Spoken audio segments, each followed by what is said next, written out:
नमस्कार मित्रों, मैं खुशी सोनी आज आपके लिए लेकर आई हूँ हजारी प्रसाद द्विवेदी जी द्वारा लिखित निबंध एक कुत्ता और मैना।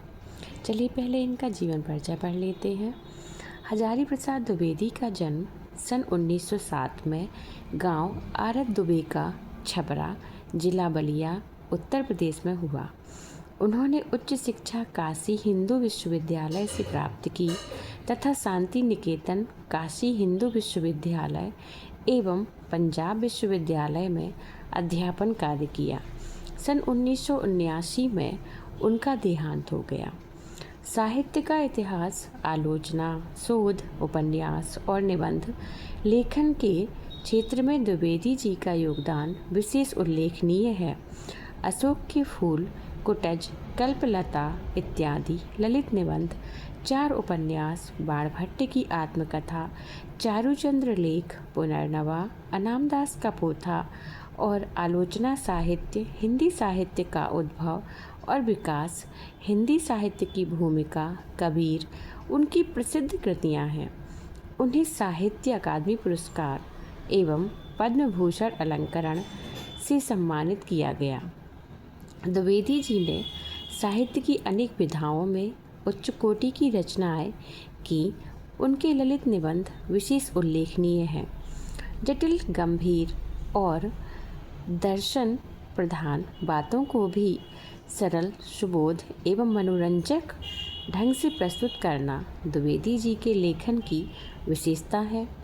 उनका रचना कर्म एक सहृदय विद्वान का रचना कर्म है, जिसमें शास्त्र के ज्ञान, परंपरा के बोध और लोक जीवन के अनुभव का सृजनात्मक सामंजस्य है। चलिए निबंध के बारे में जानते हैं। एक कुत्ता और एक मैना निबंध में न केवल पशु पक्षियों के प्रति मानवीय प्रेम प्रदर्शित है, बल्कि पशु पक्षियों से मिलने वाले प्रेम, भक्ति, विनोद और करुणा जैसे मानवीय भावों का विस्तार भी है।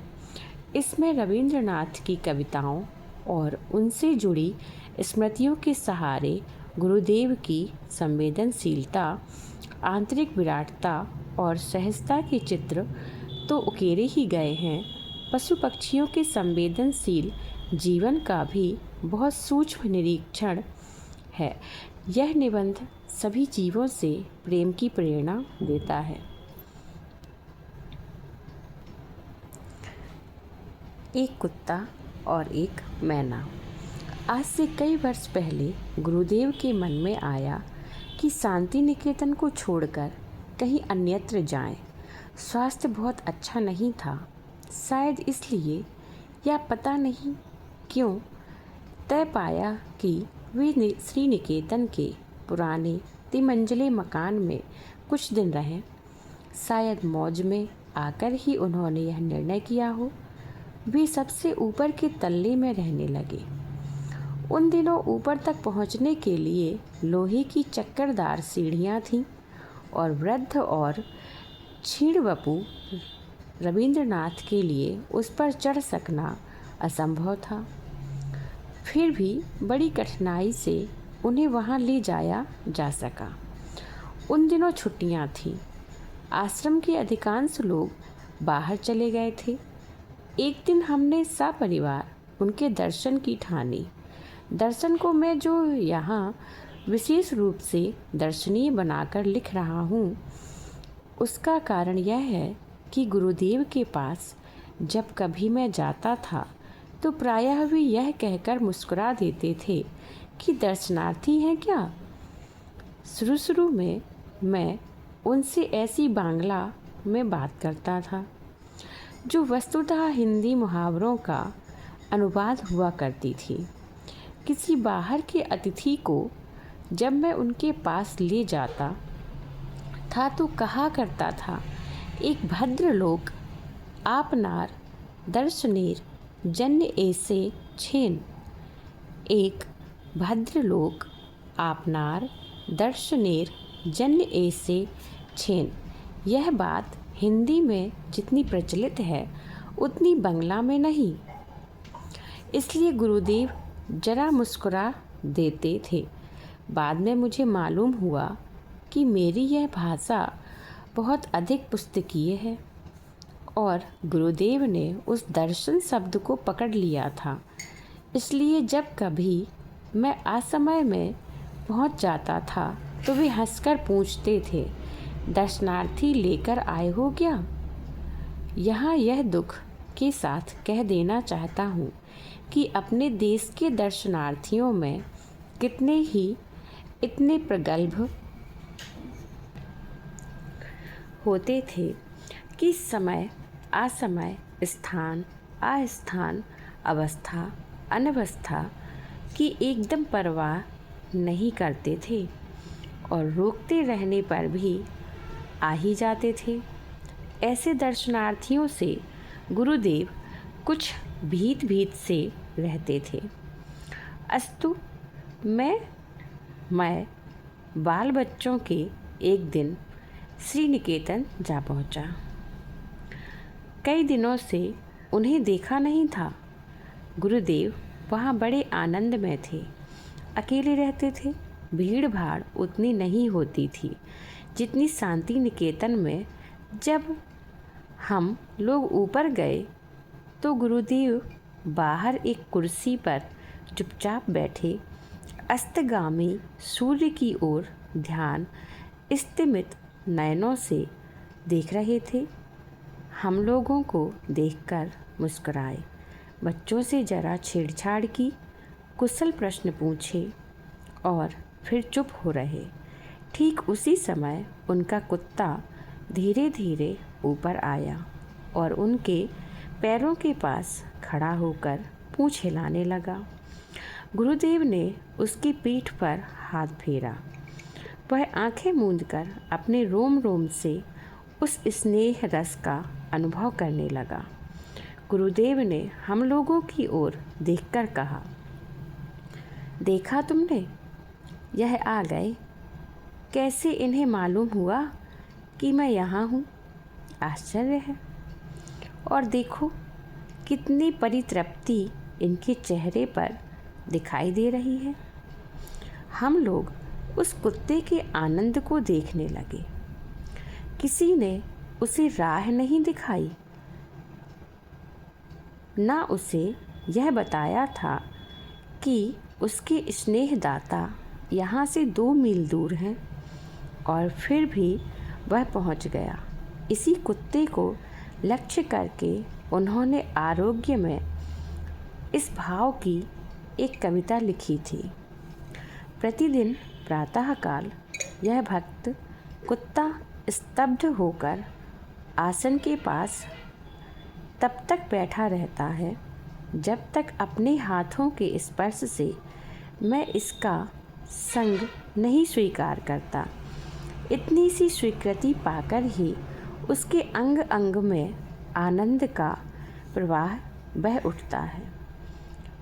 इस वाक्यहीन प्राणी लोक में सिर्फ यही एक जीव अच्छा बुरा सबको भेद कर संपूर्ण मनुष्य को देख सका है, उस आनंद को देख सका है जिसे प्राण दिया जा सकता है, जिसमें अहेतुक प्रेम ढाल दिया जा सकता है, जिसकी चेतना असीम चैतन्य लोक में राह दिखा सकती है।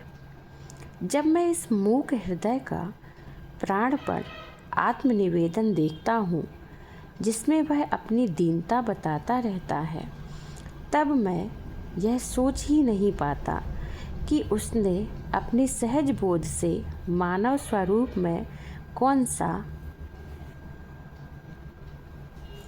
मूल्य आविष्कार किया है। इसकी भाषाहीन दृष्टि की करुण व्याकुलता जो कुछ समझती है उसे समझा नहीं पाती, और मुझे इस सृष्टि में मनुष्य का सच्चा परिचय समझा देती है। इस प्रकार कवि की मर्मभेदी दृष्टि ने इस भाषाहीन प्राणी की करुण दृष्टि के भीतर उस विशाल मानव सत्य को देखा है जो मनुष्य के अंदर भी नहीं देख पाता। मैं जब यह कविता पढ़ता हूँ तब मेरे सामने श्री निकेतन के तितल्ले पर की वह घटना प्रत्यक्ष सी हो जाती है। वह आँख मूंदकर अपरिसीम आनंद, वह मूक हृदय का प्राणपण, आत्मनिवेदन मूर्तिमान हो जाता है। उस दिन मेरे लिए वह एक छोटी सी घटना थी। आज वह विश्व की अनेक महिमाशाली घटनाओं की श्रेणी में बैठ गई है। एक आश्चर्य की बात और इस प्रसंग में उल्लेख की जा सकती है। जब गुरुदेव का चिताभस्म कोलकाता से आश्रम में लाया गया, उस समय भी ना जाने किस सहज बोध के बल पर वह कुत्ता आश्रम के द्वार तक आया और चिताभस्म के साथ अन्य आश्रमवासियों के साथ शांत गंभीर भाव से उत्तरायण तक गया। आचार्य क्षिति मोहन सेन सबके आगे थे। उन्होंने मुझे बताया कि वह चिताभस्म के कलश के पास थोड़ी देर चुपचाप बैठा भी रहा। कुछ और पहले की घटना याद आ रही है। उन दिनों शांति निकेतन में नया ही आया था। गुरुदेव से अभी उतना धृष्ट नहीं हो पाया था। गुरुदेव उन दिनों सुबह अपने बगीचे में टहलने के लिए निकला करते थे। मैं एक दिन उनके साथ हो गया था। मेरे साथ एक और पुराने अध्यापक थे और सही बात तो यह है कि उन्होंने ही मुझे भी अपने साथ ले लिया था। गुरुदेव एक एक फूल पत्ते को ध्यान से देखते हुए अपने बगीचे में टहल रहे थे और उक्त अध्यापक महाशय से बातें करते जा रहे थे। मैं चुपचाप सुनता जा रहा था। गुरुदेव ने बातचीत के सिलसिले में एक बार कहा, अच्छा साहब, आश्रम के कौवे क्या हो गए? उनकी आवाज़ सुनाई ही नहीं देती। ना तो मेरे साथी उन अध्यापक महाशय को यह खबर थी और न मुझे ही। बाद में मैंने लक्ष्य किया कि सचमुच कई दिनों से आश्रम में कौवे नहीं दिख रहे। मैंने तब तक कौवों को सर्वव्यापक पक्षी ही समझ रखा था। अचानक उस दिन मालूम हुआ कि ये भले आदमी भी कभी कभी प्रवास को चले जाते हैं या चले जाने को बाध्य हो जाते हैं।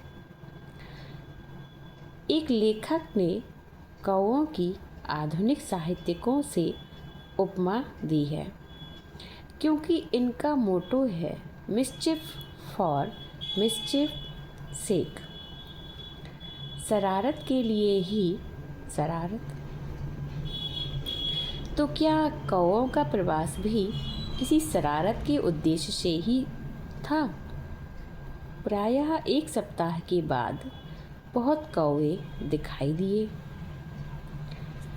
एक दूसरी बार मैं सवेरे गुरुदेव के पास उपस्थित था।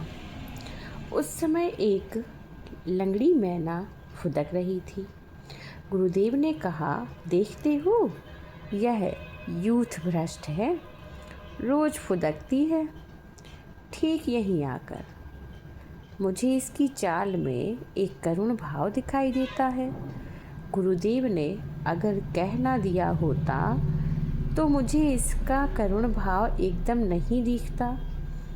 मेरा अनुमान था कि मैना करुण भाव दिखाने वाला पक्षी है ही नहीं। वह दूसरों पर अनुकंपा ही दिखाया करती है। 3-4 वर्ष से मैं एक नए मकान में रहने लगा हूँ। मकान की निर्माताओं ने दीवारों में चारों ओर एक एक सुराख छोड़ रखी है। यह कोई आधुनिक वैज्ञानिक खतरे का समाधान होगा। सो एक मैना दंपति नियमित भाव से प्रतिवर्ष यहाँ गृहस्थी जमाया करते हैं। तिनके और चीथड़ों का अंबार लगा देते हैं। भले मानस गोबर के टुकड़े तक ले आना नहीं भूलते। हैरान होकर हम सुराखों में ईंटें भर देते हैं, परंतु वे खाली बची जगह का भी उपयोग कर लेते हैं। पति पत्नी जब कोई एक तिनका लेकर सुराख में रखते हैं तो उनके भाव देखने लायक होते हैं। पत्नी देवी का तो क्या कहना, एक तिनका ले आई तो फिर एक पैर पर खड़ी होकर जरा पंखों को फटकार दिया, चोंच को अपने ही पैरों से साफ कर लिया और नाना प्रकार की मधुर और विजय उद्घोषी वाणी में गान शुरू कर दिया। हम लोगों की तो उन्हें कोई परवाह ही नहीं रहती। अचानक इसी समय अगर पति देवता भी कोई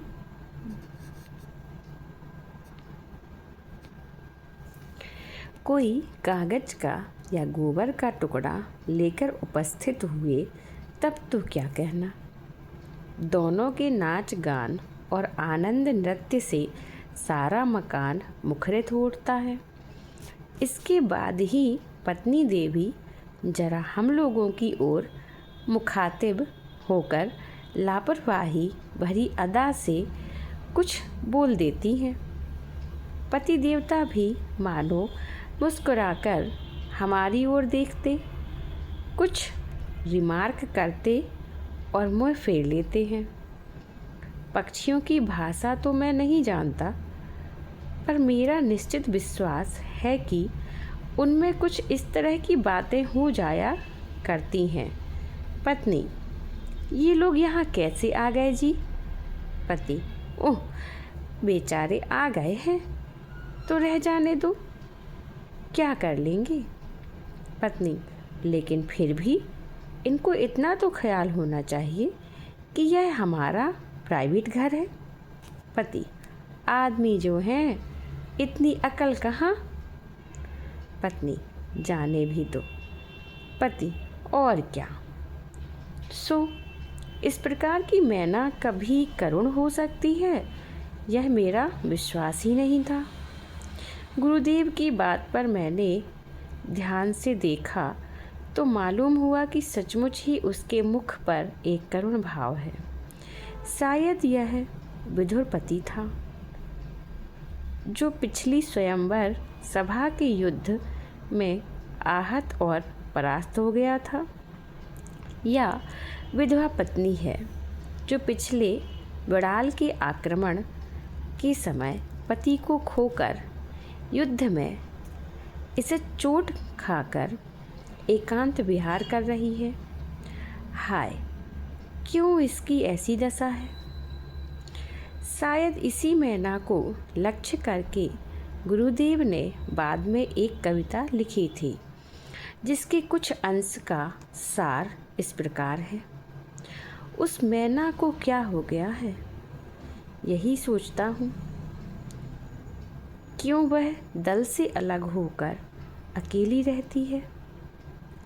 पहले दिन देखा था सेमर के पेड़ के नीचे मेरे बगीचे में, जान पड़ा जैसे एक पैर से लंगड़ा रही हो। इसके बाद उसे रोज़ सवेरे देखता हूँ संगीहीन होकर, कीड़ों का शिकार करती फिरती चढ़ जाती है बरामदे में, नाच नाच कर चहलकदमी किया करती है। मुझसे जरा भी नहीं डरती। क्यों है ऐसी दशा इसकी। समाज के किस दंड पर उसे निर्वासन मिला है, दल के किस अविचार पर उसने मान किया।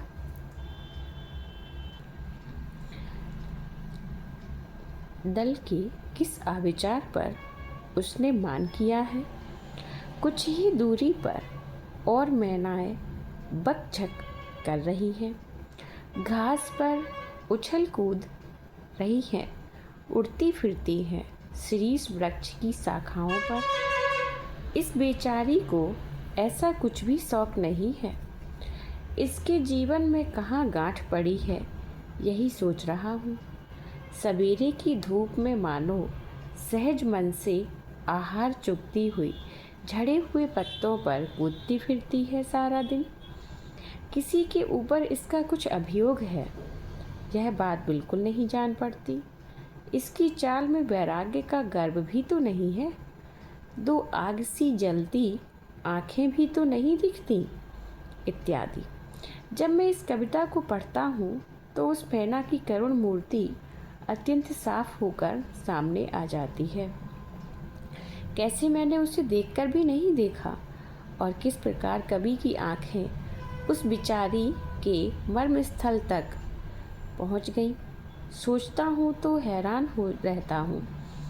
एक दिन वह मैना उड़ गई। सायंकाल कभी ने उसे नहीं देखा।